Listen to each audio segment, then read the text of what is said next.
went there. And I knew I was doing this show really early, but I had to be there, watch them win. I love your dedication.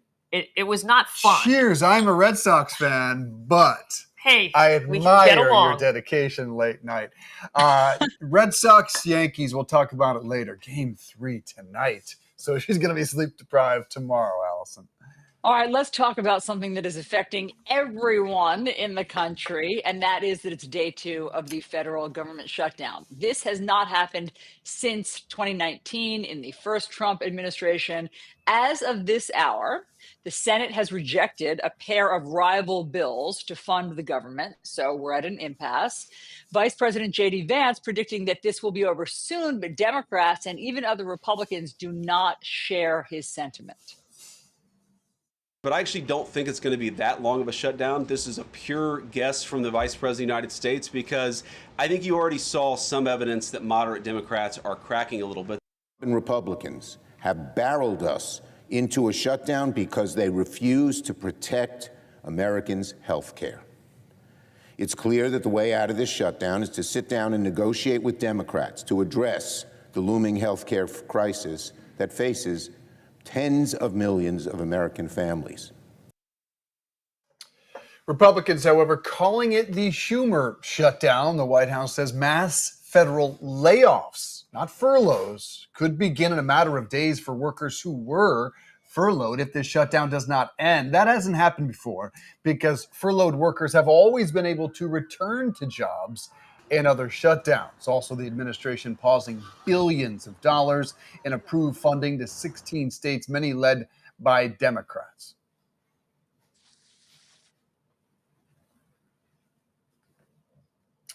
I thought we were going to go to some sound there, but New York in particular, next to where we are, $18 billion in infrastructure projects paused.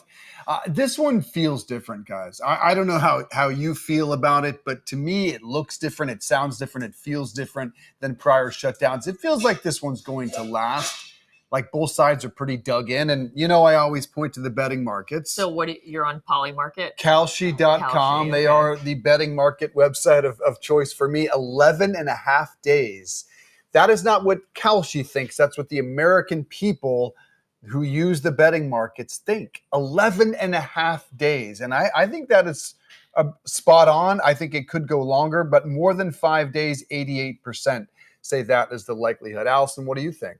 Well, let's talk about the impact, okay? Regardless of how long it takes, even today, let's just talk about the real world impact. I wrote down a couple of things. So it says small business loan services done right now. National park operations are being shut down. Job training for veterans is being affected. Many service members will not get paid. Okay, I just want to underscore that. Many law enforcement will not get paid. That, I think, should worry people in every single community. And then the funding for the Women, Infants, and Children Food Care, known as WIC, dries up next week. Okay, infants. Well, so, I heard that for the WIC program and other SNAP benefits, those are going to continue. I hope so. I read that it dries up that it continues this week, but dries up next week. But either way, the point is that it's like, it's politics and everybody's dug in and neither side wants the other to win, but it has real world impacts on every single American. Yeah, I agree. I don't know that anyone feels that yet. Let's go through a few things. Social Security and Medicare will continue even if they are delayed. The military, TSA, air traffic controllers still on the job. Big but here. TSA officers, and this is how I think people will begin to feel it. They don't get paid. And so it will be delayed, their payments. How many of them are going to show up to work? Keep your eye on that, because if the airports become snarled, every American feels it. 750,000 other federal employees, they are not paid. That includes workers from the EPA, FDA, national parks, museums, federal grants, loans, and many court and immigration hearings also on hold. Feels like it could go a while. Do the American people feel it yet? I don't think so. You? I think that no. And I also don't think it's going to be shut down as long as you think. I think that they're going to come to some sort of agreement. on passing a clean CR, a clean CR, continuing resolution to keep it going. And that means Democrats simply fold with no concessions. That's right. That's the only. Except the government keeps running the healthcare concerns, Social Security benefits, and all that keep going. And maybe they do get some concessions in that they are going to put this to the top of their wish list for next year. This is only to fund the government till December.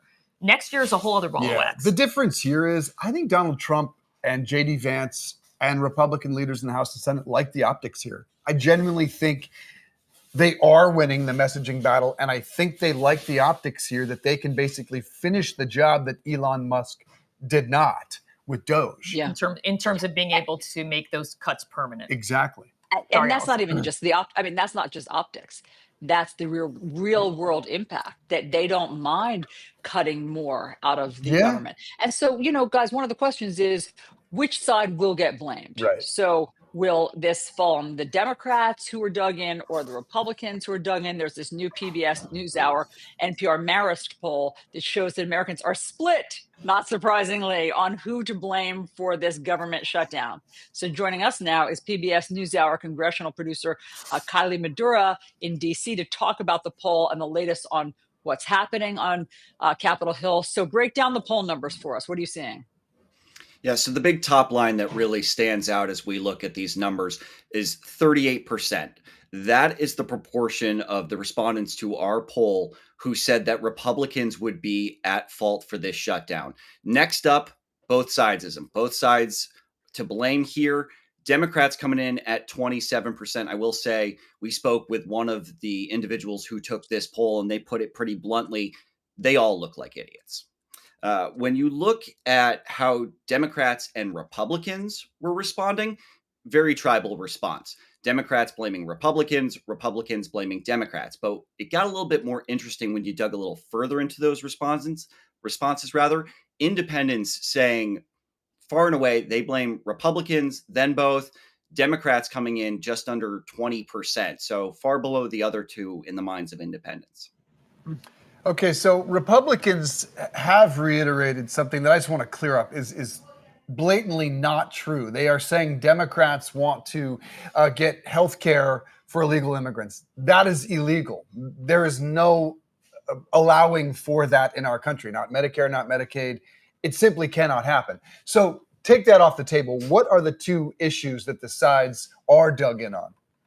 Yeah, so just quickly on the healthcare issue, while federal dollars cannot flow directly to undocumented immigrants' healthcare, there are provisions that allow for legal migrants to be covered in varying capacities.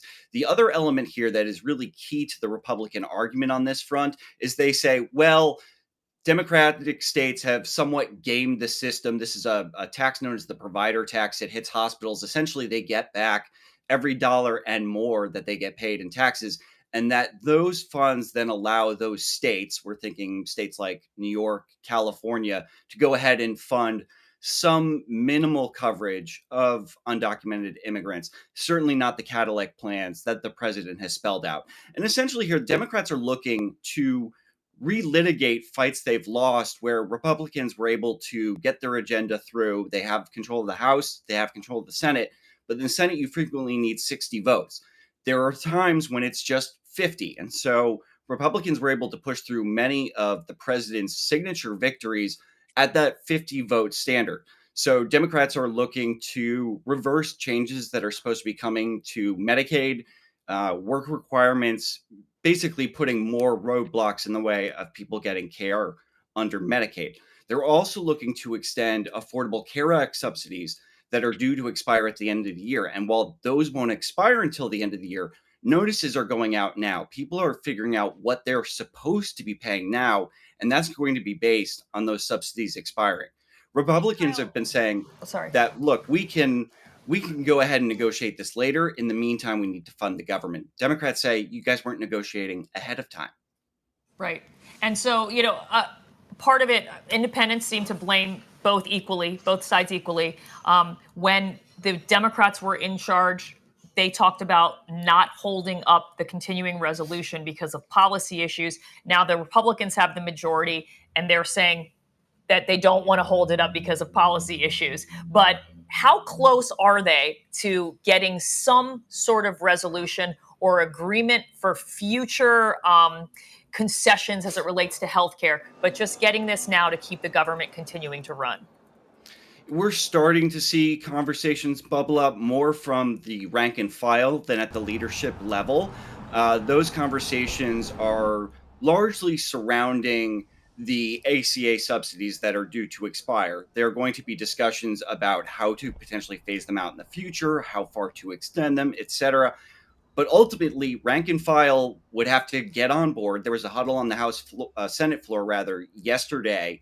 These things were being discussed, but we're not aware of any Republican that was saying we'll negotiate ahead of time. Potential that they might be able to get some consensus in the Senate for a shorter extension, but then you have to get it through the House. And the House, especially the Freedom Caucus, is not on board with extending these subsidies right now. So when Republicans say they'll negotiate later, it's far from a certainty that that means something would get done. In the meantime, these two sides are at an impasse. Again, healthcare, even in Republican states, it's a big issue. But how they land that plane remains a mystery at this point in time, even though there's broad consensus that something could potentially get done. Yeah, Kyle, we were discussing the real world impact of this, that if it's not being felt today, it might be tomorrow or next week. Can you help us answer? We were a little unclear about the benefits for women, infants, and children. It's known as WIC. Things like SNAP benefits, WIC benefits. Do you know if those are drying up next week? So WIC applications are paused at this moment. So anyone new can't get into the system. Traditionally speaking, WIC runs out of money before SNAP benefits run out, which would be known as food stamps in an earlier time. That pot, I can't speak to next week, but that pot does run dry much faster than SNAP. And for those with longer memories, you'll remember that shutdown that started at the end of 2018, ran for 35 days into the beginning of January 2019. The straw that ultimately broke the camel's back, at that time, the president was demanding money for his border wall. Democrats were not ready to put that into a CR, was SNAP benefits. It was just on the cusp of SNAP benefits running out. That's one of those very broad impacts we'd see. Right now, most of the impacts are going to be contained to smaller groups, lesser effects. Certainly for federal workers that are paycheck to paycheck, they could be running into problems soon when that next paycheck doesn't arrive. Military paychecks due to stop on the 15th. So we'll see an escalation with each passing day, but certainly the biggest impacts are yet to come. All right, Kari Maduro, we really appreciate you coming on PBS NewsHour. Good stuff. Thank you for that analysis. We want you to weigh in now. Who do you blame for the shutdown, Democrats or Republicans? Scan that QR code on the side of your screen. We'll share the answers with you throughout the day. Right now, 70% blame Republicans, 29% blame Democrats. Interesting soundbite. I don't know if you've seen it making the rounds, Kieran, from Fox and Friends. I think back in the day when Allison and I may have been at the network, when Donald Trump, not a presidential candidate, weighed in for several minutes about how this is always the fault of the president of the United States. No matter what party, the president is to blame for a government shutdown. All right. Well, we are also following breaking news at this hour about a car ramming and stabbing attack that happened outside of a synagogue in Manchester, England. 4 people were injured. The suspect was shot by officers at the scene. The attack happened during the Yom Kippur services. Yom Kippur, of course, the holiest day in the Jewish calendar. Police say the suspect did not enter the synagogue. 4 members of the public were hurt by his vehicle ramming and then also the stabbing. Local authorities are increasing security at all synagogues throughout Greater Manchester. UK Prime Minister Keir Starmer calls the attack horrific and is pledging support for the victim. So we'll keep following that for you. Well, typically we'd be looking forward to the jobs report, which comes out tomorrow morning as it comes out on the first Friday of every month. It's considered to be one of the best reads on the state of the economy, but due to the shutdown, that's going to be delayed. But we did get another read on the jobs market this week, and it wasn't pretty. ADP, which is the world's largest payroll processing company, says the private sector lost 32,000 jobs in September. That is a lot worse than expected. Economists polled by Reuters were expecting an increase of 50,000 jobs last month. Some analysts say this is also because of government shutdown jitters having an impact on new hiring. It is not all bad news, though. Pay increased by 4.5% for people who are staying in their current jobs, and people who changed jobs saw a nearly 7% jump in their pay year to year. One thing Republicans do like about the shutdown is that jobs number won't come out. It was not going to be good. All analysts I've spoken with believe it was going to be a scary number. That ADP number should frighten us all, because typically the jobs number released from the U.S. government does show a big reflection of federal jobs, of government jobs created. That's the private sector. That's what matters. Now, on the flip side, the markets don't mind the shutdown at all. They continue to go up. They're near or at record highs. They love a stalemate. The markets love it. They have not even shrugged this off. They are continuing to surge forward, seeing no concerns there, Allison. So interesting. So many different data points, and who likes this and who doesn't like this. But the people who don't get paychecks next week are not going to like this. In the meantime, let's talk about weather, because there's a lot to look at here. There's potential trouble brewing in the tropics again. And could we see another storm approaching the U.S. in this coming week? Let's get to Alex De Silva, AccuWeather meteorologist, who's tracking the latest for us. Okay, Alex, what are you seeing? Yeah, seeing Imelda pushing away from Bermuda right now. That storm is going to be heading up into the North Atlantic. Still gusty winds in Bermuda throughout early this afternoon, but luckily moving away from the United States. Still going to have to deal with some big rip currents along the entirety of the East Coast through this weekend. So even though these storms are moving away, we still have to be careful at those beaches. Umberto, what's left of it, is heading up towards Europe. It's actually gotten a new name by the UK Met Office there. Its name is Storm Amy. So they actually name storms that come way up into the UK area here, a big windstorm. So it's actually gotten a new name by that meteorological association up there, and that's going to bring some big time winds to portions of the United Kingdom, Ireland, Northern Ireland here, where we could see hurricane force wind gusts as early as tomorrow. So quite the windstorm there, but closer to the United States. This is what we've got on the radar here. Watching for two areas of possible development, one near Florida here between October 3rd through the 5th. I think the chance is very, very, very low that anything develops there, but it could bring some heavy rain to portions of Florida this weekend. The other area of concern is going to be another tropical wave coming from Africa. We now have a moderate chance of development on this wave. October 6th through the 10th is the time frame for development on that one. We're still about 7 days until it would reach the Lesser Antilles here, so plenty of time to watch that one. All right, thanks so much, Alex De Silva. We'll be checking in with you. And also, we are going to continue the show. It's just getting started right now. One of the things we're going to be talking about when we come back, we're heading out to the Outer Banks to find out what has caused at least 6 beachfront homes to collapse on Tuesday. We'll be right back.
We are counting down, believe it or not. Just 83 shopping days until Christmas and Spirit Christmas. You know them from Spirit Halloween, already decking the halls. You ready? You shopping? No, I literally thought it said 38, and I was just in a dead panic right now. But yes, 83. So if you don't know Spirit Christmas, they're owned by Spencer Gifts. And really, you can see the banner right there slapped over the top of Spirit Halloween. So that's really who they are. They will open 4 times as many pop-up stores this year across the Northeast and Great Lakes. Many of those locations will transform directly from Spirit Halloween. It's the second year for Spirit Christmas, and this time they're adding something new, Peppermint Village. An immersive experience with decor, gifts, apparel, and interactive displays. I love Spirit Halloween. I've not been to Spirit Christmas yet, but you know how it takes over all these storefronts all over the country. And you get a sense of kind of pop culture too, because they'll do things like a Chipotle burrito costume last year. Yes. Are you going to dress up for Halloween? I am. I dress up every year. No, I mean, I have this bright pink, like literal bright pink, like bob wig. So I just wear that bob wig and That's then just not like a costume. try to figure it out. That's just a Friday night. Not a costume. Allison, you going to dress up for Halloween? No, you guys both might recall I'm quite Halloween averse or Halloween anxious, I guess. Not averse, anxious. Like I'm not creative enough to do a cool costume. I'm a flapper every year. That's good. See, she has a go-to costume, a flapper. Go-to flapper. You know, one of my friends was so creative. Do you remember 50 Shades of Grey when that was all the big? They went to like a Benjamin Moore and just literally got all of those paint chips and stapled them to their dress. So they were 50 That's Shades what of Grey. I mean. My hat's off to people like this who, like somebody, I was at a party once and they went with dryer sheets on them, like as lint. You know, people who are creative, who do things like 50, whatever. For me, it's just a flapper every year. But I do like the idea of an immersive Peppermint Village. I hope that you can like eat the walls. That's what I'm picking up from an immersive Peppermint Village experience. And apparently you can also pick out some sort of decor as well as outfits. So Halloween outfits, that'll be interesting. I'm going to dress up. I'm always what are you excited. Gonna be? I'm leaning on Step Brothers right now. Yeah. That's where I'm at. That's good. You're going to do the curly hair? I love Halloween. Are you going to be Brennan or Dale? To dress up. Ooh, or good question. Or Daryl? I'll have to think about that. But I want you to weigh in on my outfits. I can't wait to see pics. I cannot wait to see pictures of that. All right. Meanwhile, we have some big nutrition news to share, and this is from Walmart.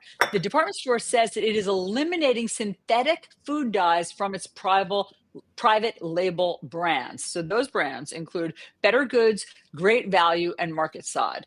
Great Value is the largest packaged goods brand in America. Now, these changes will be made by the end of next year, so not this year, but they will impact more than 1,000 products. And you'll remember that Health Secretary Robert F. Kennedy Jr. and the FDA have banned certain food dyes.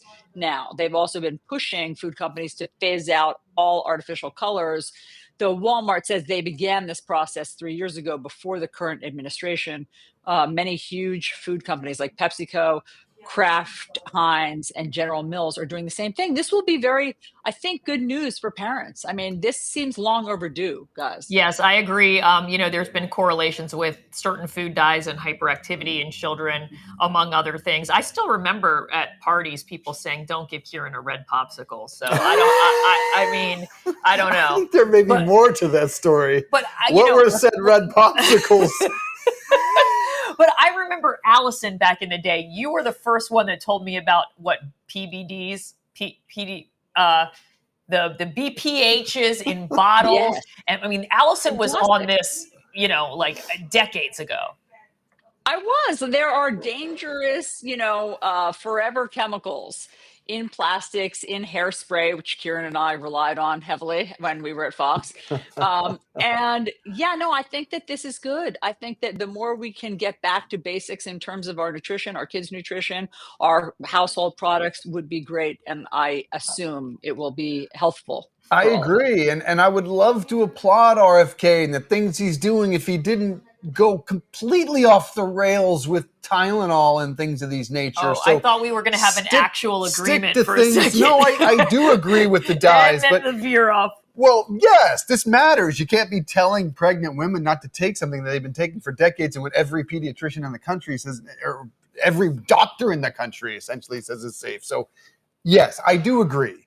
Dyes are unhealthy, but science matters too. It sure does. Well, of course, we are in a diner in New Jersey, but our political analyst, Jim McQueenie, happens to be in London, where he opted for a different kind of eatery, a pub. So, Jim, well, hi there. Are you drinking already? And what's the talk there at the pub? Well, first of all, I'm not drinking. It's lunchtime, and we'd be allowed to drink, not breakfast at the diner where you are right now, where you wouldn't want them. But this is it's funny because in Britain, they don't understand the equivalent of a diner, right? Everything is a pub. That's their equivalent of it. And I have a couple of denizens of the Ivy, where I'm at now in Richmond. Richmond is where the Ted Lasso show is really filmed, right? And it's right up the block where they film most of it here in Richmond, a part of London, right? But I have with me Jacqueline Purcell and Ann Yadell, and they're denizens of the Ivy. I mean, I don't call it a diner, even though it's very upscale pub on here. But Anna, you've been to diners in New Jersey versus the pubs like this that you're here this morning with. What's it? I was in San Francisco and in Baltimore, and it's just a complete. So why is that different? What's different about it? Well, I guess places like this is a little bit more upscale. The food's slightly different, but it's the same kind of feeling, which is that you go somewhere with a sense of community, where you can meet people with stuff like that. Oh, that's nice, Jacqueline. What are they? What do they talk about here? I mean, in America, right now in diners they talk about Trump, right? There's all the things that Trump is doing, and I noticed, by the way, on British television here in the last couple of days, in the States they're talking about the shutdown. You don't have a shutdown here; your government runs a little more orderly. But in the case of healthcare cuts in the budget, that's what's happening in the States, and that's what's on TV here, right? I mean, there's so much going on. We can't actually take it in. And many people, including myself, are kind of filtering what they watch now. Only because the impact and the anxiety levels have gone quite high. There is also talk about a recession that we are currently in. And nobody has quantified that recession. And so we kind of like ostriches. We put our head in the sand and just kind of enjoying nature here in Richmond, which has an abundance of nature, and just trying to keep ourselves on an even keel emotionally until we know what's going on. But these are certainly strange times. And you live a few blocks from where Ted Lasso films his stuff. Have you ever run into the actor Jason Sudeikis? I've been tipped off where he is. And at that exact precise moment, I've had to be somewhere else. And I've been like, one of these days, I'm going to find him and have a chat. But I do know people who have, and they've said he was as natural as could be, and how delighted they are that an American film is being shot here in beautiful Richmond. Oh, that's nice. Anna, let me just ask you another question here. By the way, have you run into Jason Sudeikis? And there's actually tours that are taken around a block here to take them to the house where he films and stuff like that, right? So when you come here and you said you have conversations, what do you hear from conversations in the diner? Or what do you talk about? I see you're with a friend here as well. What is the typical diner equivalent talk here? Interesting. What you were just saying. We talk about Trump. We talk about what's going on. It is a good place to come and see the fact. Talk about that. What did you think about Trump coming to Britain last week? Wasn't my choice of visitor, but but there was a lot of protests. Yeah. What did you think about Trump being here? Jim, unfortunately, we're having trouble hearing your guests. We would love to know what they have to say about President Trump, about his visit to the UK. I understand he is as controversial there as he is here, kind of a real split. But hopefully we can get back. And Jim, if you can hear us, and if you guys can take that audio, thank you, Jim. Appreciate you being with us. If we could pull that microphone, that'd be great. Jim will be able to explain to us. But I thought that already what they said was really fascinating. They have to filter the news basically for their mental health. There's no difference here. Yep. She said it's hard to take it all in. You hear everybody here in the States talk about the, tsunami of news every day, and they have to. I mean, she just said like they like to go out in nature, basically to kind of tamp down whatever mental health issues are brought on by that tsunami of news. I'm shocked, Allison, how few people watch the news today, at least in my world. I mean, if I were to give you a conservative estimate, I'd say 2 of 10 people that I know in my world regularly watch the news. I mean, they're informed in ways that they read enough. But yes, the noise, the political anger and divide has really turn people away. That's why we're trying to have a conversation here. My dad warned me about going into journalism. I tell you, he said I should become a lawyer. You're right. There's never any stress in the legal field. You're right. But no, I thought that was interesting that over there, they feel it too. It's very hard to turn off the American news cycle. We do set the tone. So hopefully Jim will be able to bring us some more of his conversation with those folks in the pub. Yeah, let's go to a quick break. We'll be back on Connecting America in just a couple of minutes.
Thank you for saying it.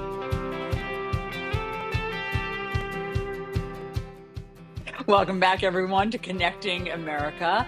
We have to show you what's going on in the Outer Banks right now. There's dangerous surf, and it is creating a crisis there in North Carolina on the Outer Banks. 6 oceanfront homes have collapsed, guys, in the last 2 weeks in Buxton, North Carolina. Look at some of the aftermath here. 5 of these happened on Tuesday alone. during high tide. So take a look at these photos from Island Free Press photographer Don Bowers. Officials warn that more houses there could be at risk. And joining us now is Joy Christ, editor-in-chief of the Island Free Press. Joy, those photos are just incredible. Were there any injuries? Were people home in those houses? No, all these homes were unoccupied, and most of them hadn't had any residents or visitors for some time. So this is in Hatteras, right? Where the Buxton coastline?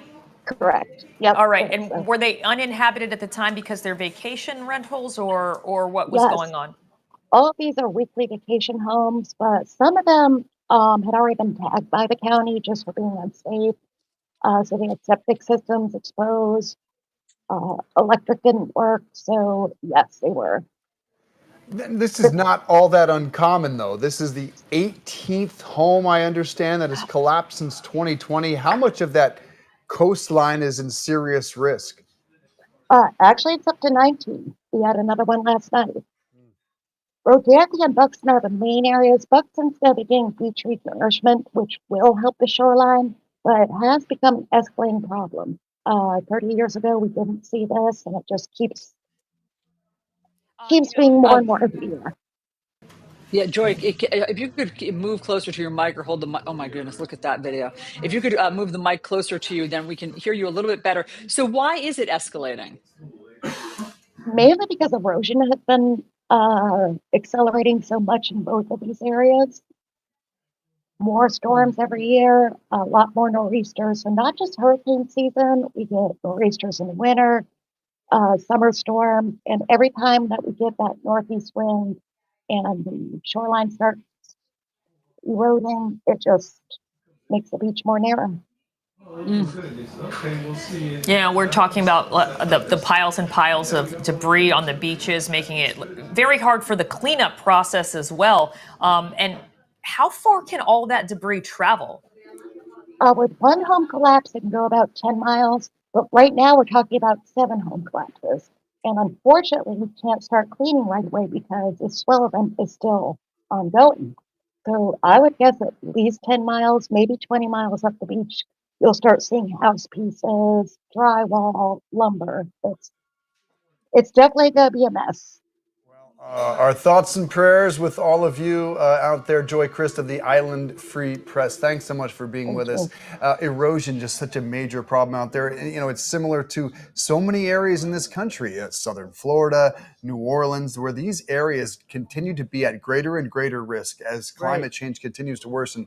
750 homes along that coast there are at serious risk of collapse. 750, meaning that's almost an uninsurable part of the country, similar to what you're seeing in South Florida. It's alarming, but there's not much we can do right now. We should stop building homes along these coasts. Yeah, and it's Hatteras or Buxton, where they're talking about, is really, it's like the barrier island that gets the brunt of, hurricane Beautiful season. Area, though. Gorgeous, I mean, just a gorgeous area to vacation. Yeah, I mean, and it's such a dream to have waterfront property. You know, that's one of the aspirational dreams that so many of us have had, and now you have to rethink all of that, given like that disaster zone that you're seeing. Yeah, all right. So Kieran's a bit sleep deprived because of what happened late last night. It's October. That means playoff baseball and the wild card round. The defending champion Los Angeles Dodgers advancing to the divisional round after a date with the Phillies after beating the Reds 8-4 last night. That's a clean sweep. Yoshinobu Yamamoto pitching 6 2/3 strong for LA, giving up just 2 earned runs. And Yankee fan here, Kieran Chetry, forcing a Game 3, which will be tonight in the Bronx. That's right. After edging the Red Sox 4-3. You know, it's hilarious, Allison. Of course, Dave's a Red Sox fan, right? I mean, I can't even be a Yankee fan. Well, there I am last night. You went? I can't believe proudly it. wearing number 22 for Ben Rice, not Mr. Juan Soto, but Ben Rice, who hit a bomb last night. He was incredible. And, they kept feeling good? I mean, I'm never feeling good because I'm never feeling. I will not feel good until we actually win tonight. But we'll see what happens. We should make a little wager. I mean, I think you should wear some Red Sox stuff, or I should wear some Yankee stuff. I can't. I'll have to quit the show. I can't wear Red Sox stuff. Oh, come on. Have a little fun. I honestly can't. Even my little league team, we had a Red Sox hat as like home base that you jumped on. I can't do it. I lived there for a number of years. I'm not just a front runner. I lived in Boston for a number of years, as did Allison Camerata. Maybe there's a little Sox fan in you.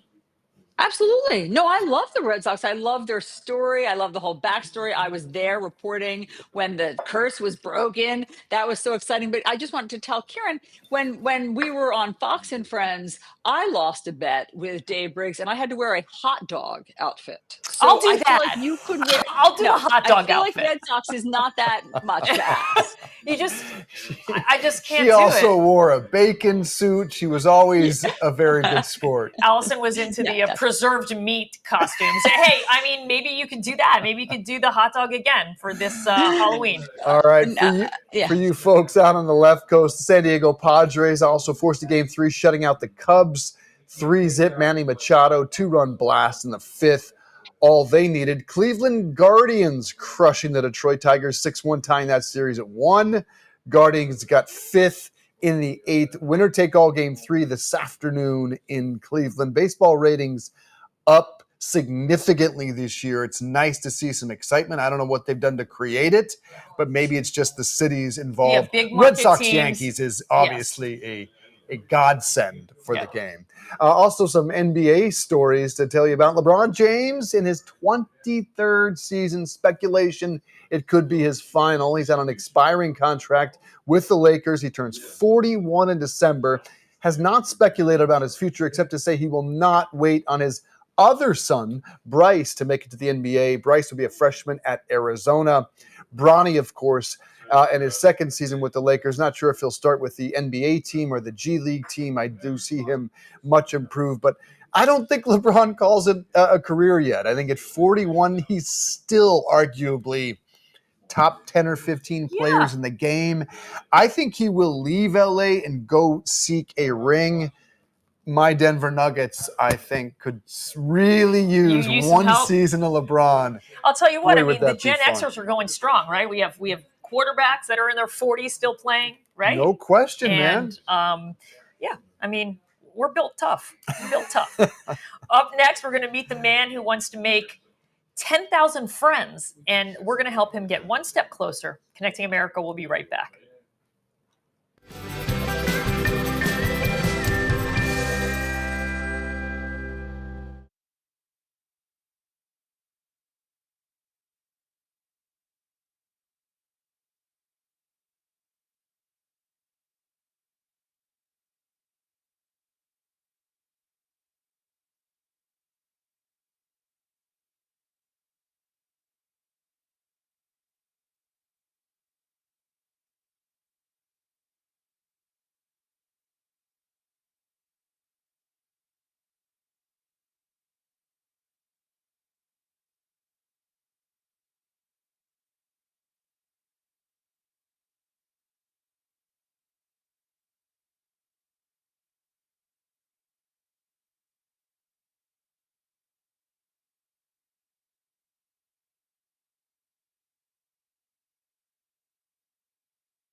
Welcome back to Connecting America from the Sunrise Diner in Roselle Park, New Jersey.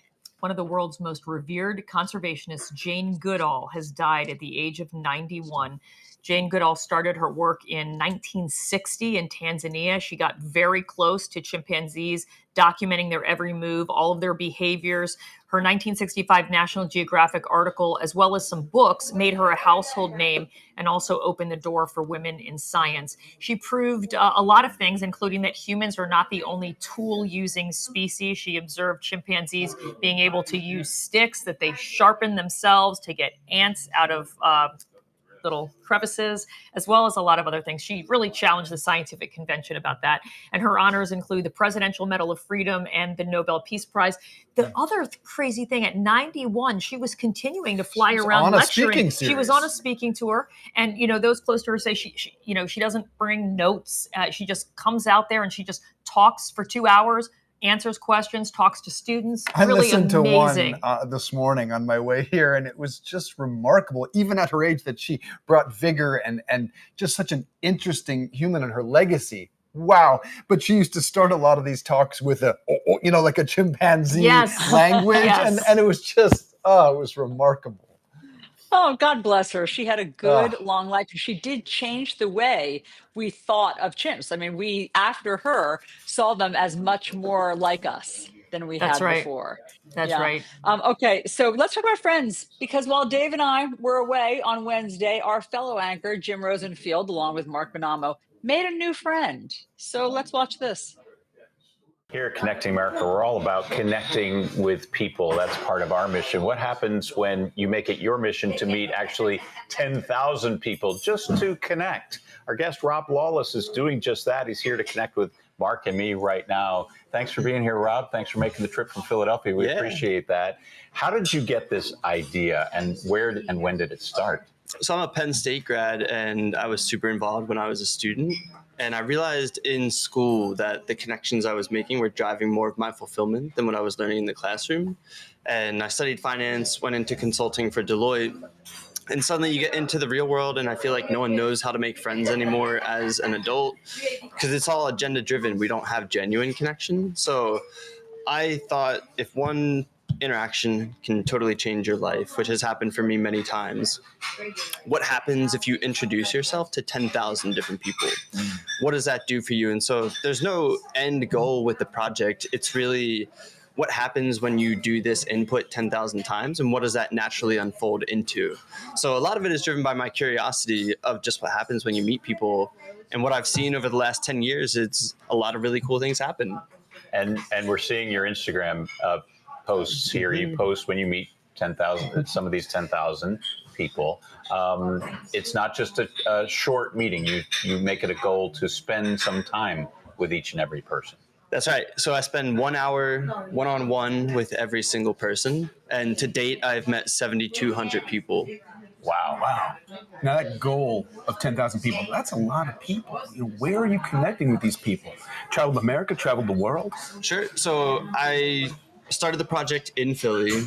I ended up living in LA for 1.5 years with a friend who was hosting me. I lived in Hoboken for 9 months. When COVID happened, so I'd met 3,259 people all in person before COVID. And then you can't meet people in person during COVID. So I took the project online. I've since met people from over 90 different countries around the world. And I travel around as a keynote speaker. I talk about the value of intentional human connection. That has taken me to India. It's taken me to Germany. I spoke on a 6-day cruise. I did not get sick, luckily. So I got to meet people in all of these locations, which was really cool. What's been one of your most memorable experiences that came out of a meeting? So I went lobster diving with this guy, Zach King. Now, if you're not familiar with Zach King, he is a content creator. He's got like over 100 million followers across all of his platforms. And he saw my project on TikTok and he said, why don't you come out to LA? We'll go lobster diving. So 7 p.m. in the dark on a Wednesday night, we threw on a wetsuit and got a little flashlight, went into the harbor and tried to catch lobsters with our bare hands. How did you do? Because it's looking like that's a nice looking lobster on your plate there. So that's his friend Aaron. He came with us and we caught probably 4 lobsters and went over to Aaron's place afterwards, cooked them up, had a nice dinner. But yeah, I mean, I've had so many experiences through the journey I otherwise wouldn't have had. I've gained so much perspective on where I fit into the spectrum of life paths. So it's been an incredibly rewarding journey. Now, besides learning something about how to catch lobster, is there a common theme about what you're learning with your connections with people? The biggest thing I've learned is no one really knows what they're doing with their lives. Everyone is just doing the best they can with the resources that they have. And that has put me at ease a lot of the time. I think with social media, and a lot of people struggle with comparison culture. They think everyone but me has their life figured out.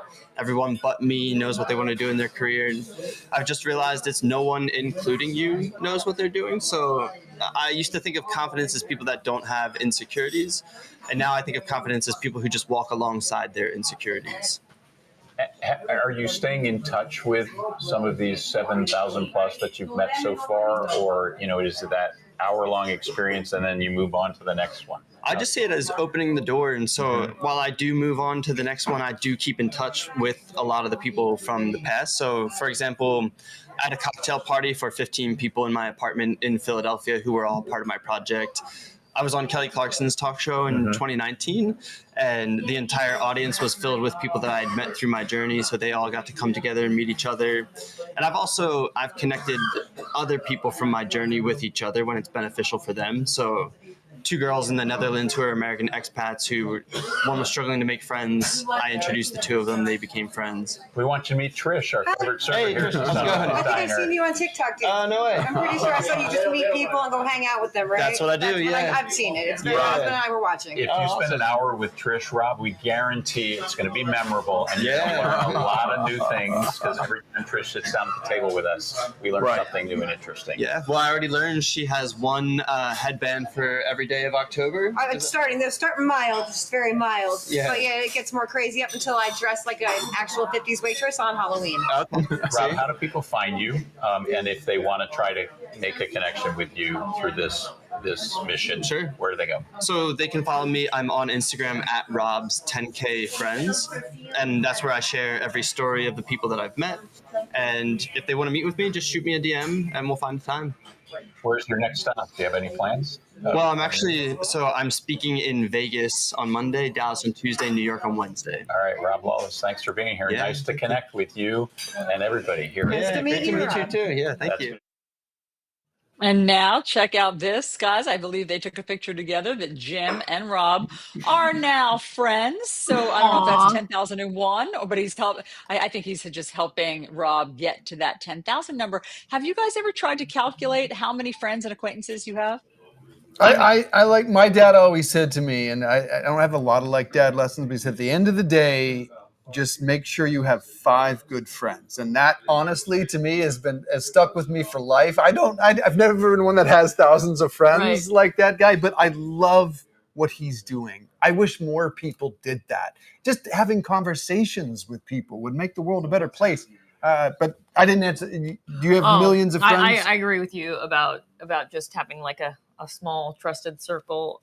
But you can be, friendly, and you can share experiences with lots of other people. Allison, meanwhile, Allison has way more than 10,000 friends. She knows everybody. I would agree with you. I have too many, I think. I'm the opposite of Rob. I want to get rid of some friends. I'm trying to get rid of some. Don't name names. Too much. It's too much. Oh, well, look, guys. I mean, I've tried. You guys just keep sticking around. I think I'm done with you at one network, and you just come right back. Right back. Right, Absolutely. You stick around. And so, yeah, I don't know. I don't know if Rob's going to decide at 10,000. Too many. That's my prediction. I follow him on Instagram. It is a wonderful mission he's on. Let's all follow Rob's footsteps. If we don't want 10,000 friends, have 10,000 conversations. Yep. With people, and some of them that don't agree with you. All right, if you want to connect with us, you can download the Best of Connecting America each day, wherever you get your podcast. Type in Connecting America in the search bar, iHeart, Amazon, Apple, Spotify, etc., or follow us on social media, Instagram. We are on X. We are on Facebook, YouTube. We are everywhere. You're more of an X user. If you had one social media platform. You asked me this last week, and you said LinkedIn. Is it still LinkedIn, or were you teasing? Well, I mean, LinkedIn and Instagram are my 2 go-tos. I think LinkedIn would probably be the one I'd keep just because it's most effective for me. But Instagram is. I don't think of LinkedIn to be honest, as a social media site. I think of it more as kind of like a work, like a almost like a online Rolodex, I guess you could say, with a lot more detail. That's why I love it, indeed. But I do like X, and I have to look at a ton of TikToks because my kids send them to me all the time. Oh, yeah. See, I don't spend much time there. I need to up my TikTok trust game. me. Well, we'll be right back at the top of the hour as the diner fills up. We're going to be talking to some folks inside here as well. We'll be right back.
The views expressed in this program are those of the speakers and do not necessarily reflect the views of USA Today or its affiliates.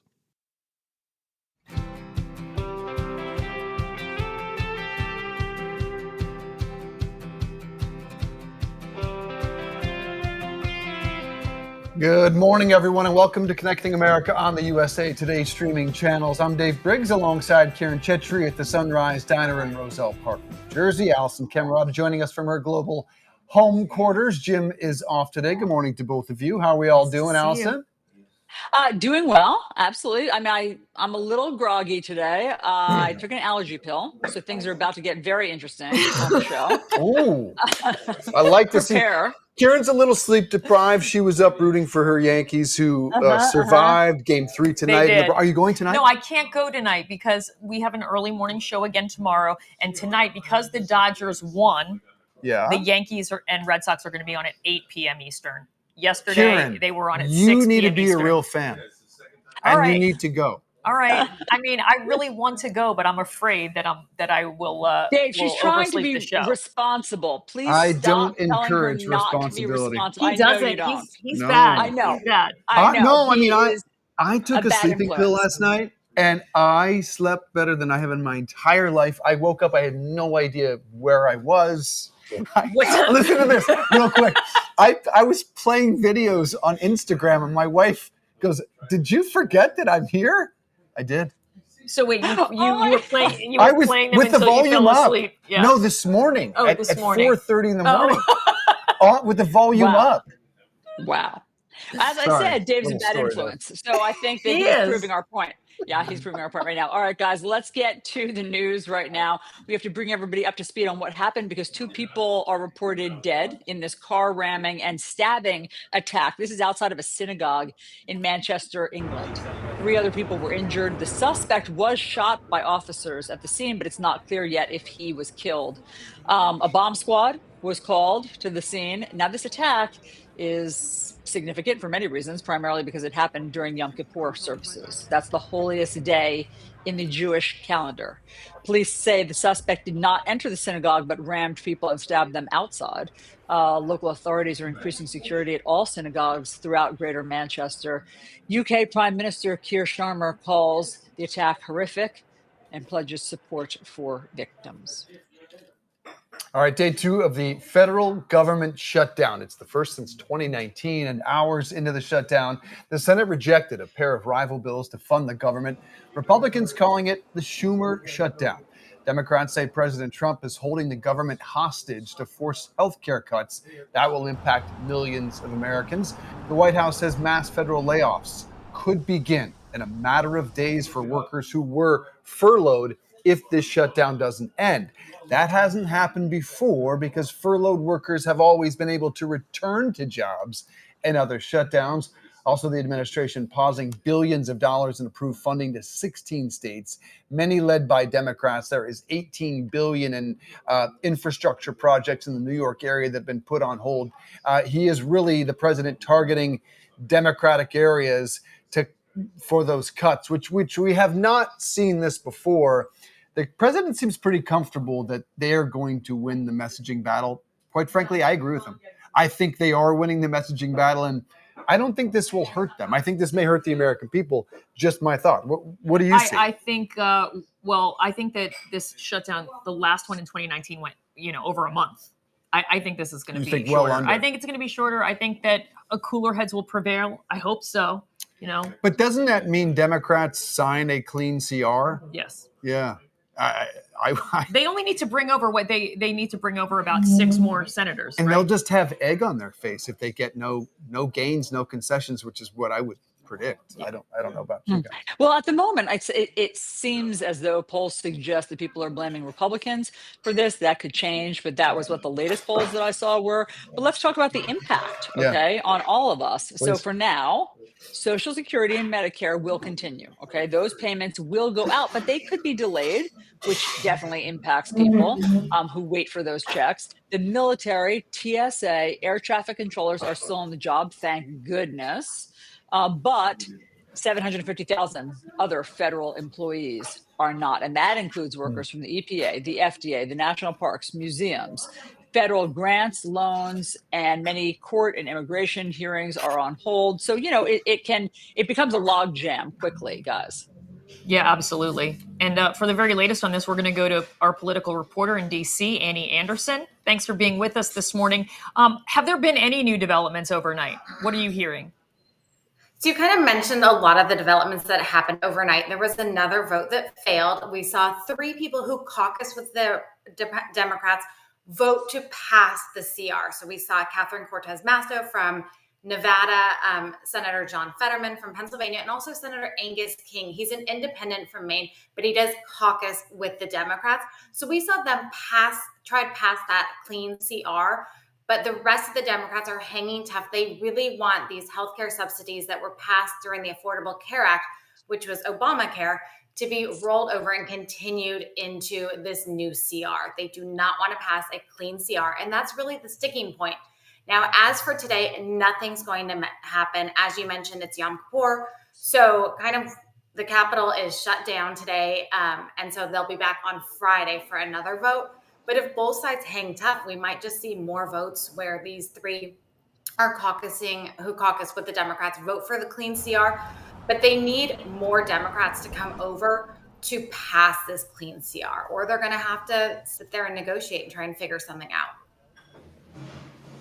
There's some who feel that Republicans like the optics here, and it seems that way to me.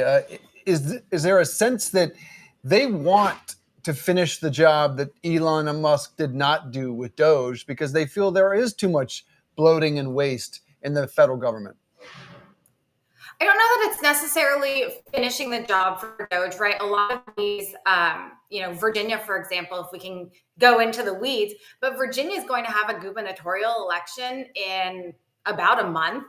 And Virginia has so many federal workers. And so we're already kind of seeing how this shutdown, especially now that we're seeing threats of actual layoffs and not just furloughs, how that's going to impact the gubernatorial race. So I don't know that it's that, but they really want to have this clean CR pass. They don't want these subsidies to continue. And you said, Republicans are kind of winning on message. Republicans are excellent at messaging. They are staying on topic. They are placing the blame on Democrats. They all have the same message. Yet from Democrats, we're seeing a lot of different messaging. Obviously, there's the healthcare subsidies, which are a huge deal. But then we're also seeing, Epstein files. We're seeing Trump is chaotic. So they aren't really cohesive in their messaging. And so, when you have everybody focused on one message, you get that message across. But when you have a little bit here, a little bit there, a little bit there, the messaging can get lost. And we see that happen a lot with Democrats. Yeah, one of the messaging things that is happening now, today, that I don't think has happened in previous shutdowns is that the Trump administration is putting up graphics. Like if you go try to click on some of the government agencies, I'm not sure exactly which ones, Annie, maybe it says, there's a big banner that says Democrats have shut down government. They're the ones doing this. I mean, talk about direct messaging to voters.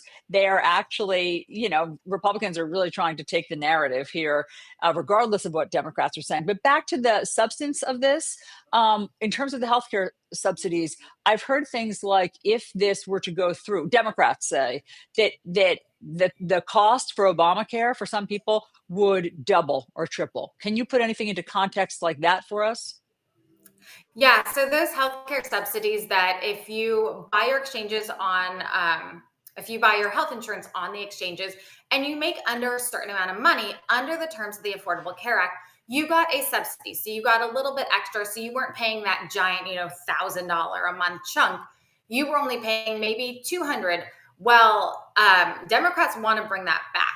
So right now, that's kind of what their main legislative sticking point is. And Republicans are saying, hey, we can do that at a later time, but let's get the government funded first. So it's kind of like the chicken or the egg, because I think the Democrats are saying, well, this is our chance to get this back in. If we pass a funding bill, Republicans will have no incentive to come back. One thing that's interesting is I think it's 60% of people who get their insurance off the exchanges are in Republican states. So that's going to be interesting because they're really going to, you start doing open enrollment in December. So they're really going to start to feel things if they lose this. Annie Anderson, great job. Live with us from D.C. I think she puts a great point on this. Democrats have been lost in messaging. It's been quite some time. And I think that went through the election and continues today, really, because who's the leader of the party? And Hakeem Jeffries cannot be it. Right. And talking about the GOP messaging, they keep saying Schumer shutdown, Schumer shutdown, laying it at the doorstep of Chuck Schumer. Yeah. Now, the thing that you mentioned, Allison, by the way, is happening, and that is actually against the law. So I'm curious where that goes. That is a clear violation of what they call the Hatch Act. You're not allowed to do that. The administration may have to rethink that. We'll see. To our question of the day, though, who do you blame for the shutdown, Democrats or Republicans?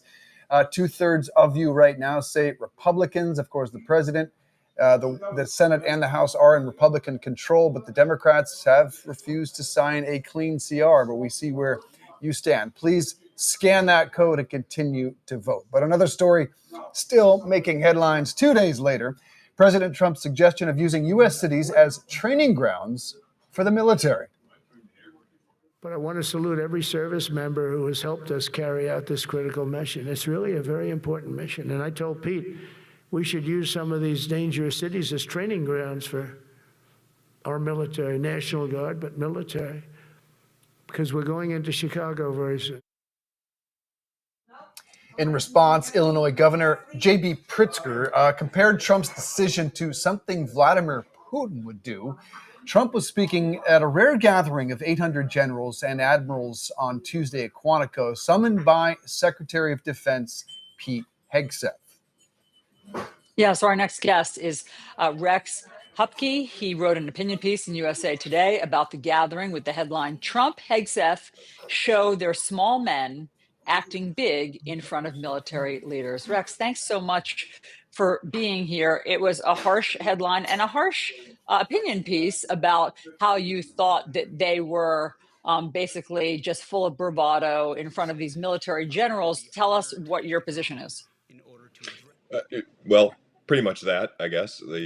I thought you have. First off, it was a bizarre situation. I mean, the admirals and generals and other military leaders that were gathered there are by definition apolitical, and they had to sit through what, from Trump at least, was in many ways sort of his standard rally speech patter and that sort of stuff. He was insulting past presidents. He called J.B. Pritzker stupid.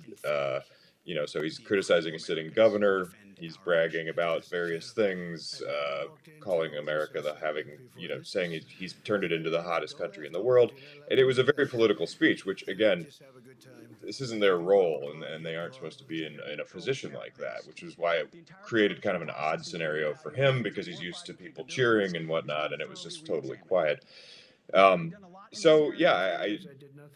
whole thing was odd, to say the least, and most people, I think, agreed with it. And some of the reporting coming out of there, you heard about a lot of the military leaders being a bit uncomfortable with it.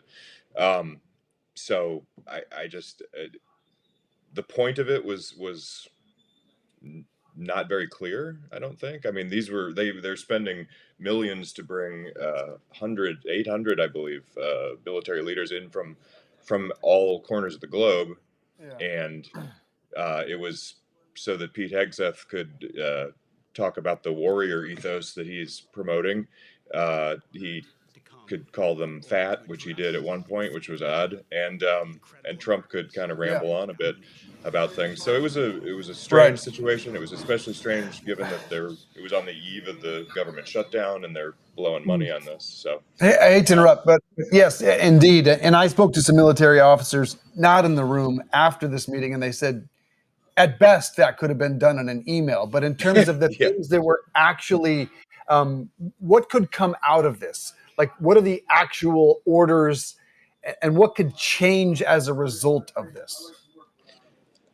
Again, I don't think that was entirely clear. I mean, Hegseth was the one who was sort of directly addressing some of the military changes, and they largely seemed to be aesthetic. He was talking about people not having beards. He talked more about fitness.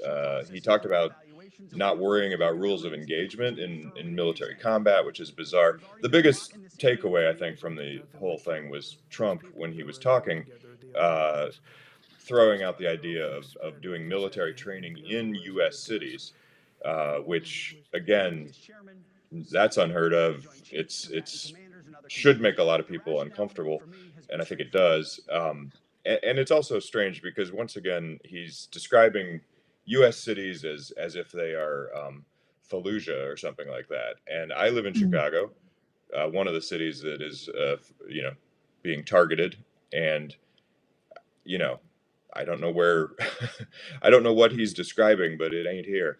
And I don't know what kind of training they're talking about doing in a place that is simply not what he's describing. So it was bizarre. It was a very bizarre moment. Let's get back to what Secretary of Defense Hegseth was saying about military. You called it mostly optics, talking about the beards and other things like that. But there are reports about how there's several, maybe 2/3 of new recruits that don't pass the standard of fitness tests when it comes to being able to do push-ups, pull-ups, running, all of that. I mean, don't you need to be in shape and be able to be physically fit to basically defend our country if needed? Oh, sure. Yeah, I mean, absolutely. And I mean, I don't think that is an issue that if the Secretary of Defense wants to address that in the military, then by all means. I just don't know in your article that he proceeded to call generals fat. Right. And again, I mean, and I've covered the military in the past. To have, and look, Pete Hegseth served in the National Guard, and I take nothing away from his service whatsoever. But he also was a Fox News host for a long time who has never run a department, and he showed up in front of all of these elite, lifers, military lifers, who generals, admirals, etc. And he, was talking to them in a way that was just, like I said, he called them, he said too many fat generals and, all this sort of stuff. It was very, it was difficult to watch for me, at least. Again, having an understanding of the military and of the hierarchy and of the level of like respect and decorum and that sort of thing. It was way too flip. Again, not disagreeing with, soldiers should be in shape and be ready to serve and whatnot, of course. But you don't need to bring all the generals together from all around the world, sit them in a room and do a televised event where you're preaching to them and you're being flip about things. You're using profanity. You're making fun of people with I think he used the term beardos to describe people with beards. So you basically you're saying it was cringe. It was cringe. Yes, thank you. It was deeply cringe. And again, I mean, I felt bad for the people in the room. Shouldn't be put in that position. Rex Hepke, I'm still lost with the stairs portion of the Trump speech. It was about 2 minutes about walking down the stairs, and I can't get that out of my head. About how he's uncomfortable walking down the stairs. He was saying that he doesn't like walking down and stairs, how right? Obama bop down the stairs. It was just. I think he's doesn't want to trip and fall and have all of those, video montages like we saw from former President Biden. That is a military address, and it just felt like, what the hell happened? A non sequitur. Yeah, I mean, if Joe Biden did that, we'd be saying, okay, Uncle Joe's losing it a little bit. No, yeah. A little.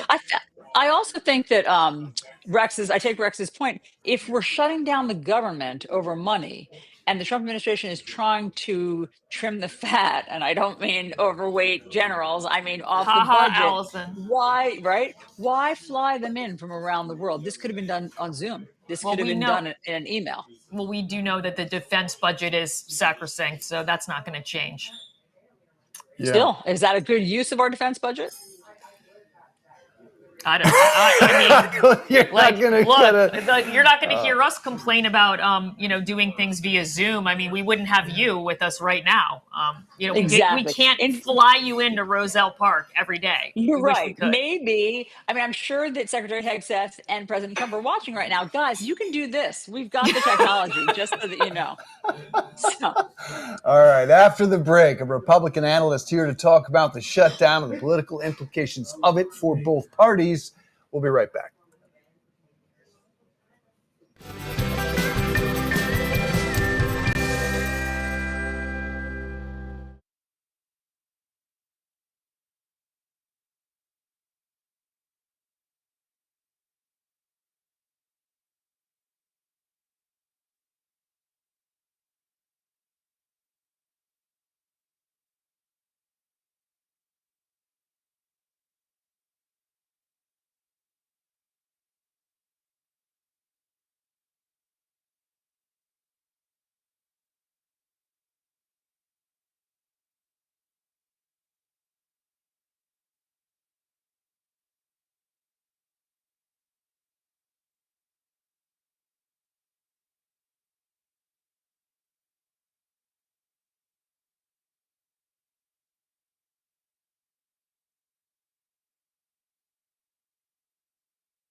Welcome back to Connecting America here at the Sunrise Diner. We want to continue our coverage of day 2 of the government shutdown, and we're joined by Republican analyst Paul Canitra. Paul, let's set aside the back and forth blame game for a moment. What, if anything, is the path forward to end this shutdown? Well, look, I agree with what you guys said in the earlier segment. I think this is going to be a short shutdown. I don't think it's going to be anywhere near as long as the one that we had before. I think we're going to be out of it in a week or two, tops. And again, not going on the political blame game, but I think it's because Democrats aren't holding any cards here, and I do think that at some point they're just going to have to fold. Okay, so Paul, now let's go to the political blame game, because there is a new poll. Enough of the substance. Let's get to the blame.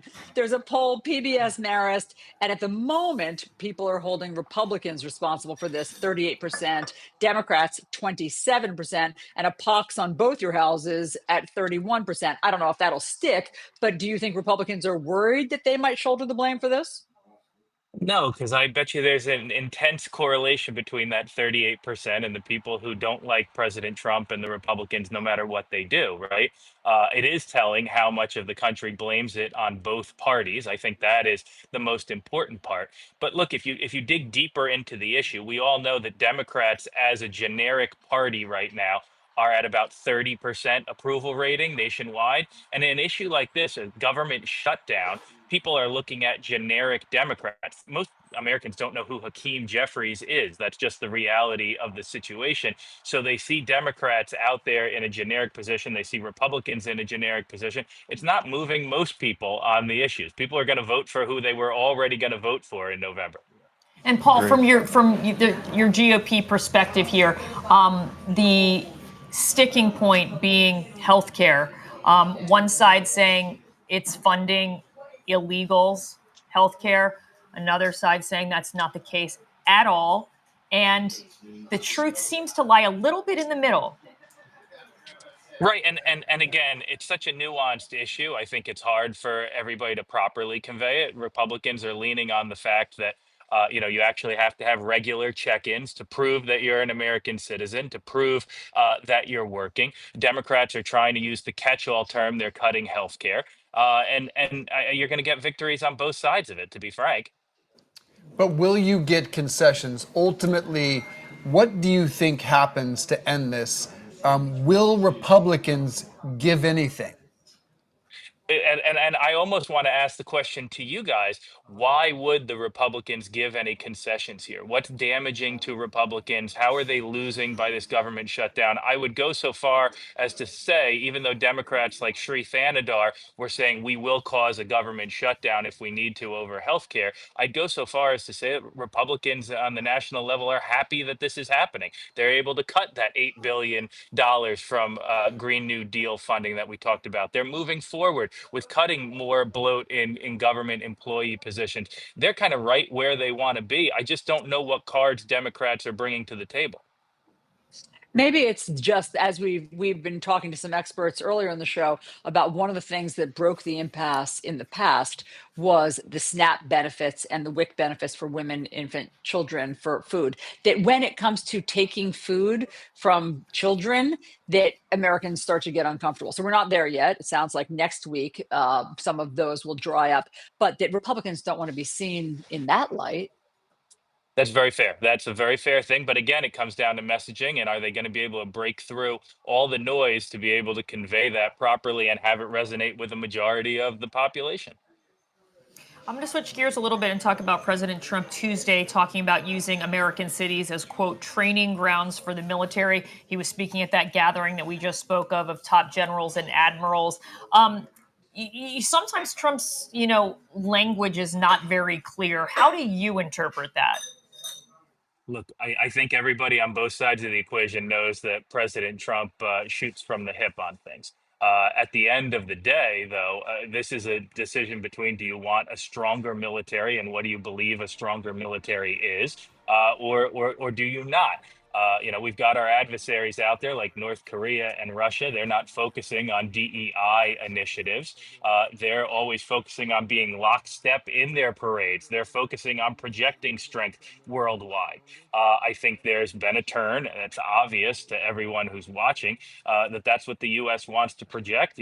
From a Republican standpoint, I think that that's a good thing, and I guess we'll see what the majority of the American public believes. But Paul, one, are you in favor of bringing 800 generals to Quantico to deliver that message? Two, what do you make of Trump's rambling speech that veered into walking down steps and using American cities as training ground for the military? If you could weigh in on all that. Look, I think we have to take a look that the average person out there does believe that our cities are war zones. You had a guest on earlier, and you guys were talking about Chicago, right? There are dozens of shootings in Chicago every week. Maybe not where he lives, okay? Maybe they're on the south side of Chicago. Maybe it's disproportionately affecting minority communities, but our cities are not healthy right now. There has been a lack of any kind of enforcement whatsoever going on in them. I can tell you here at the Jersey Shore, where I represent 16 towns on the coast, we see the repercussions of that. When the cities are in trouble in New York and in Paterson and in Camden, gangs are coming down here doing retail theft. Gangs are coming down here doing auto theft. There has to be some end to it at some point. And look, you have Antifa designated as a terrorist organization. People are literally attacking ICE facilities. And how are you going to respond to that? In my opinion, strength but is did you? important. I hear you, Paul. But did you think that it was worth spending the money to bring in 800 generals from around the world? Allison, it depends on how you view doing business, right? Some people view that you do business with a handshake in person. I'm one of those people that believe that. Morale is important. Can you really convey what you want to convey over a Zoom call like this? Or should I be sitting in the diner with you guys right now? And in my opinion, I would say that the results show that it's working. In 2023, before Trump came in, we were missing our recruitment goals all the time. Now we're hitting them regularly. It's resonating. You can't deny that it is resonating with regular people who are looking to sign up for the military, and we're actually hitting all our recruiting goals. And I think that's the most important fact here. Paul, I think the most important thing I got from this is you should be in the diner. Why didn't you drive into the I'm diner coming today, in next Paul? time. I'm coming in next time. Okay. You got it. It's only an hour for me. I can make the drive. All right, You're step welcome up, anytime. man. We'll buy breakfast. All right, get your butt here next Right time. on. All right. Thank you, Paul, very much. And after the break, we're going to head to Texas, where the future of redistricting and the 2026 midterms are being argued in a courtroom. So we'll bring you up to speed on that. We'll be right back.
And welcome back to Connecting America, everyone. What have you done with Dave, Kieran?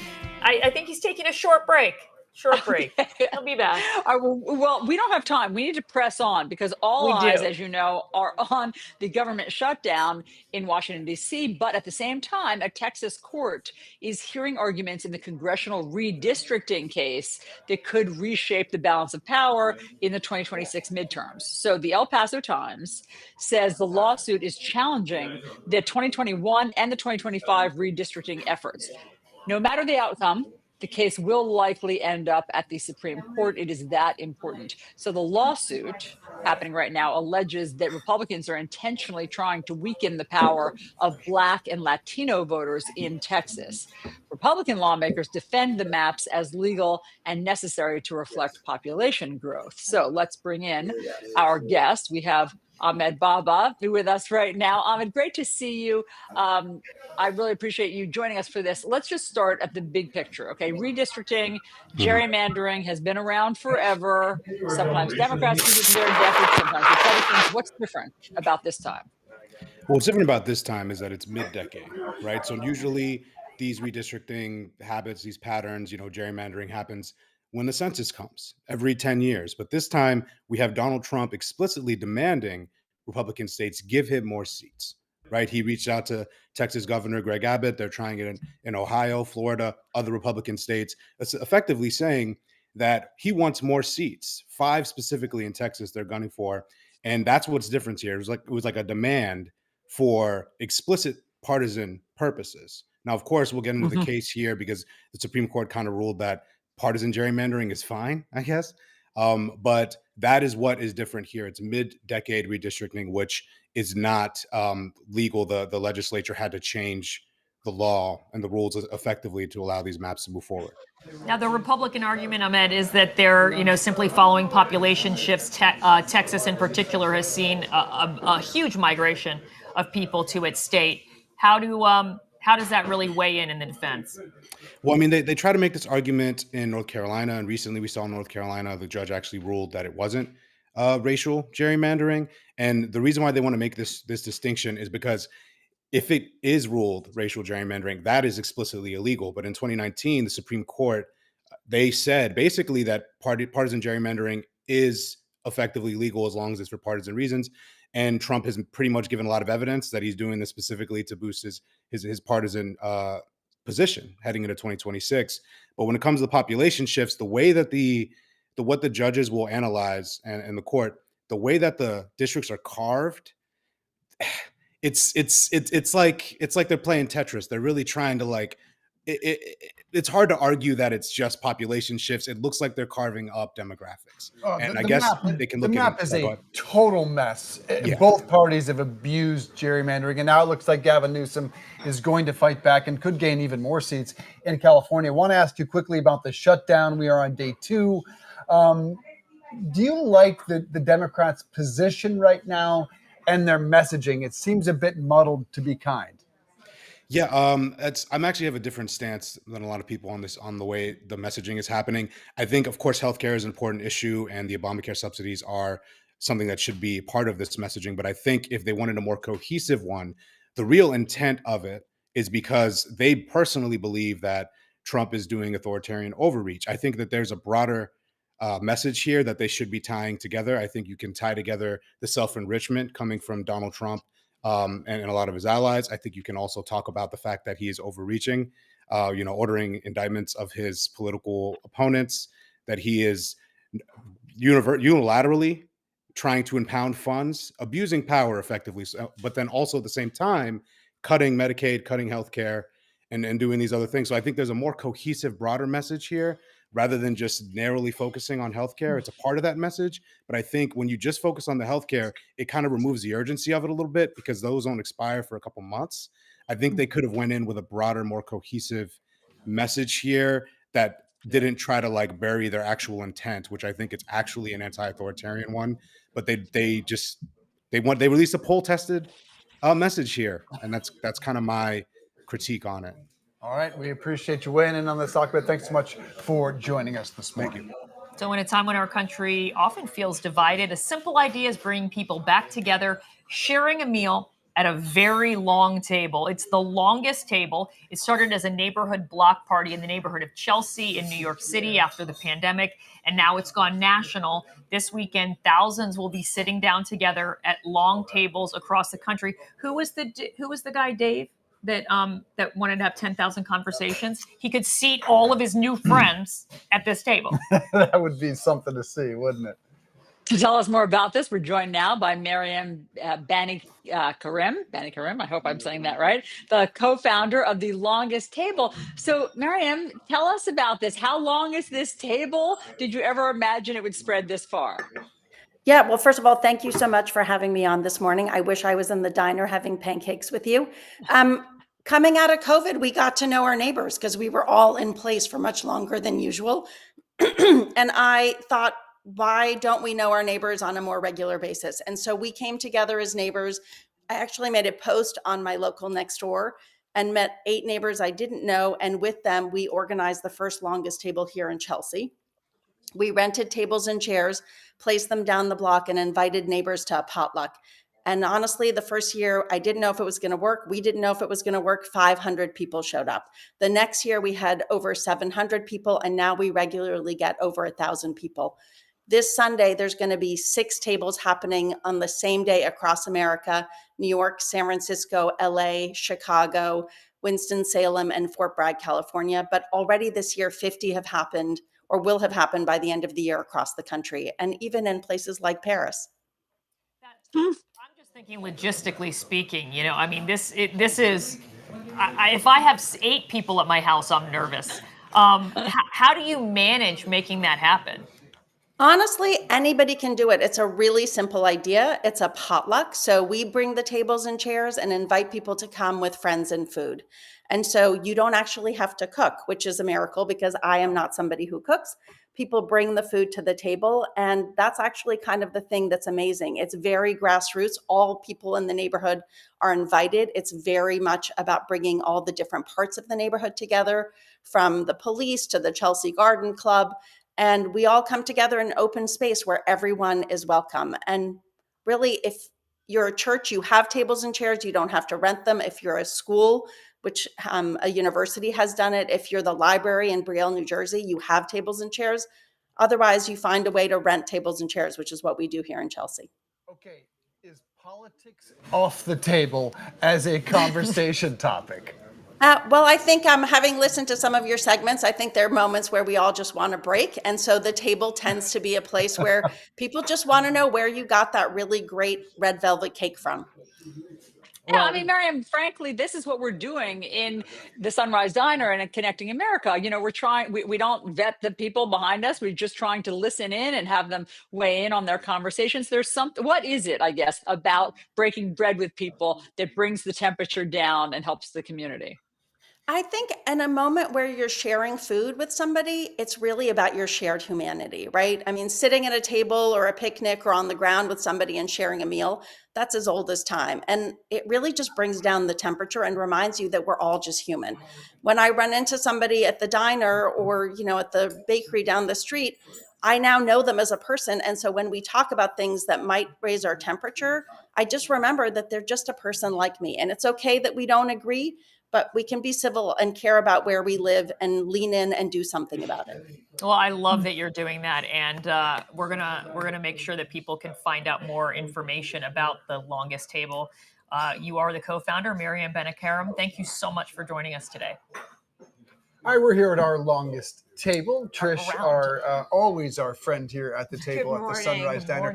I don't know if you caught all that story, but how helpful is it to just bring people together over a meal and some conversation? I mean, that's like my entire family history. We're Italian. We cook, we serve. I'm always ready to feed or eat. And what's the largest you would say you've hosted?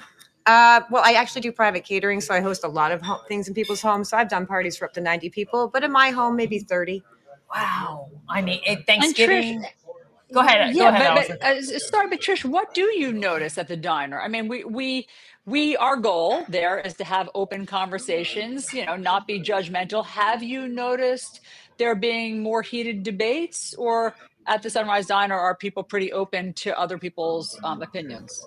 I mean, because it's the diner setting and everyone does really know each other so well in our tight knit community that we just try and be more polite, I'd like to hope. And for the most part, that's what I've seen. I don't know about you, Allison, but my biggest fear is this generation growing up is much more. And look, I spend a lot of time on my phone, but I think they're much more solitary than we were. I think we were just generally we had to get out. We needed to get out. And maybe because we we were didn't locked out of the that. house. No, yeah. I mean, we had to be outside playing. Yeah. I mean, do you see that, Allison?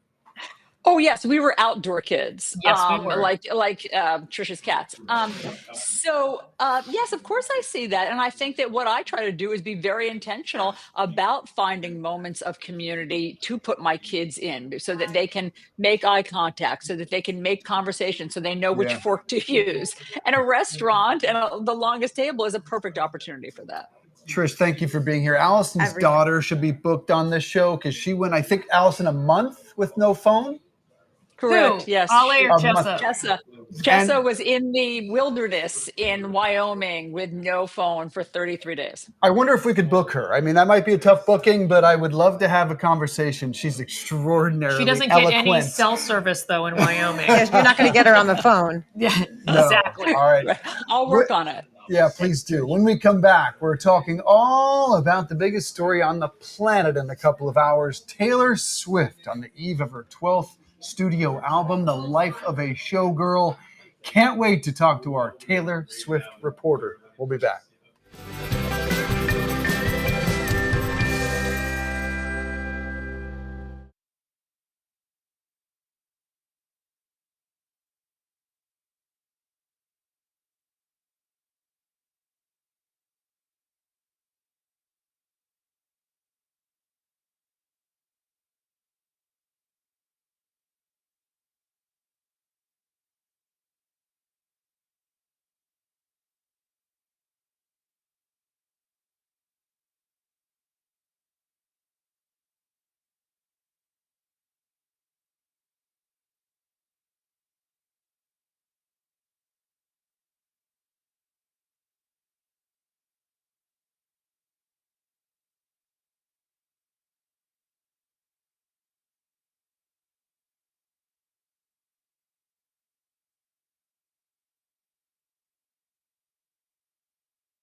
Welcome back to the Sunrise Diner in Roselle Park, New Jersey. The countdown is on for the release of Taylor Swift's album, The Life of a Showgirl, releases at midnight tonight, along with the movie Taylor Swift, the official release party of a Showgirl. Let's get to our USA Today Taylor Swift reporter, Brian West, with all the details about the album, the movie, and everything else. Brian, you have been counting down. What's going to happen at midnight tonight and tomorrow? Hi, good morning, Kieran, Dave, and Allison. So we are getting ready in just 15 hours. Taylor Swift's brand new era, The Life of a Showgirl, will hit streaming services all across the globe. Fans are really excited. We know it's 12 tracks, and a lot of people are speculating or wondering, will there be more songs associated with this? Taylor said on her August 13th podcast of New Heights that there will be no additional songs. It's just the 12 tracks. Travis Kelce told us they're all bangers. What I love is he said he's listened to this album multiple times in the house, but Jason Kelce, like the rest of us, isn't allowed to listen to it until it drops at midnight tonight. That's interesting. Now, Brian, sorry, Karen, I have to get to this because no one lives and breathes Taylor Swift more than Brian. Have you heard any sneak peek, Brian? Have you heard any clip from this? I can say right now in this moment, no, I have not heard the album, but we will be having a live blog tonight with all of the details for every song on USA Today, including everything everyone's going to be talking about. Well, all the Swifties know this, but maybe everyday, folks don't, that she was able to buy back all of her masters, and this is going to be the first new album since that. This will be the first album where she might even go into it. And why I say that is because the New Heights episode had a lot of similar themes. And one of the themes was it was the first time she openly spoke about buying back her masters. For anyone who's not in the Swiftie lore, that means the first 6 albums she recorded with Big Machine record label in Nashville, she wasn't able to buy those 6 albums. They were sold to Ithaca Holdings, which was owned by Scooter Braun, and then Shamrock Capital. And in May, she announced that she was finally able to buy back those 6 albums. She spoke about it, getting a little teary-eyed and emotional, allowing fans in on that moment when she told Travis Kelce about getting the phone call that she was able to buy back that music. It just seems like a perfect timing going into this. Another theme she had was talking about the internet, about cancel culture, about this idea of your mental health and negative thoughts and negative things said about you are a luxury item, and you should choose wisely on what you're spending your mental focus on. All right, for those that are up tonight, there are about 500 Target stores that will open at midnight to sell the album because a lot of people want the actual album, not just the download. Tell me a little bit more, Brian, though, about this movie in theaters on Friday and what you expect after that. Will be some live performance somewhere? Any whispers of that? What's interesting with this is this might be the first time in 41 years that an artist has both had a #1 blockbuster movie, but also had a #1 album come out. That, of course, was Prince about 41 years ago. So Taylor Swift has a movie that's going to theaters. AMC, Regal Theaters, and Cinemark are going to show this 89-minute film. It will include the first single, The Fate of Ophelia, the music video to that. It will have lyric videos, probably from the other songs. And then we'll get to hear Swift's thought process when it came to recording this album in between. She's already released what looks like one snippet, just talking about the album on social media. So fans are really excited about that. That's only 3 days. Now, as for anything else surrounding the album, she is set to appear on 3 late night shows. Graham Norton, I believe they are taping that either today or tomorrow morning, but that will debut tomorrow in conjunction with the album. And then next week, she has Jimmy Fallon and Seth Meyers. What's interesting about Seth Meyers is she's the only guest as of now. So it's supposed to be an extended version. So she might Interesting. perform. What? I mean, we haven't heard either way. With Taylor, it's always possible. I mean, with this art performances, you never know. And then she has Brian, the global tour as well. With this, there is no tour that has been announced or associated with it. I know Dave's a huge Swiftie, so as soon as I find out about a tour, he's going to be the first person I'm DMing. And so, Brian, is the feeling that this will be an album of more upbeat songs, as Travis Kelce alluded to, rather than Tortured Poets Society, which was a little more tortured? This album will be more closely aligned with 1989 and Reputation just because of who she's collaborating with. So Max Martin and Shellback, they're two producers. She was shooting this in between or recording this in between stops on her European leg of the Eras tour. I imagine this is going to be like Britney Spears, bubblegum pop, very upbeat. Travis Kelce said banger after banger. So I think it's something people are going to be dancing to. A lot of Swifties, I think it's 6% of Swifties have called out of work tomorrow, and it's probably because how do you get to bed if you have all these songs and you're dancing around? I might just set my alarm and download it, man. Brian is right. I am a Swiftie. I follow everything Brian puts out there on social media. He's Brian West TV on Instagram, so please follow him. We love your reporting, man, and we'd love to check back with you. I don't know if you have time tomorrow, but we would like your review if you have time. Oh, I'd love that. Let's set it up. Okay, great. Brian West, thank you so much. Thanks, I have Brian. a question for you two, Yes. though. Brian's right. I'm a Swiftie. I think the NFL absolutely blew it. And let's just set aside Bad Bunny, who I think is a terrible choice. Taylor Swift, give her whatever she wants. It would have been the biggest performance in the history of music and television. I know you can't pay an artist, but she wasn't asking for that. She was asking for certain rights and ownership. Give it to her. Give it to her. What do you guys think? Don't disagree. I don't disagree with you, Dave. That would have been wonderful. I still really liked the performance with J-Lo and Shakira. Me too. They No, did, I like they did that. the 50-year-olds proud, huh, Allison? I mean, I like that. I'm just curious, Kieran, your thoughts on Bad Bunny, because look, I'm older. I don't know any of his music, but everyone I've asked said, I don't know any of his music, and he doesn't sing in English. I think that is a big and miss. And he also didn't perform in America. It's a political. It is political. Whether it feels like it. Yeah. So. All right. Well. All right, guys. We have to go. You can connect with us all individually on social media. You can connect with Connecting America on social media. Find us on Facebook, Instagram, wherever you get your social.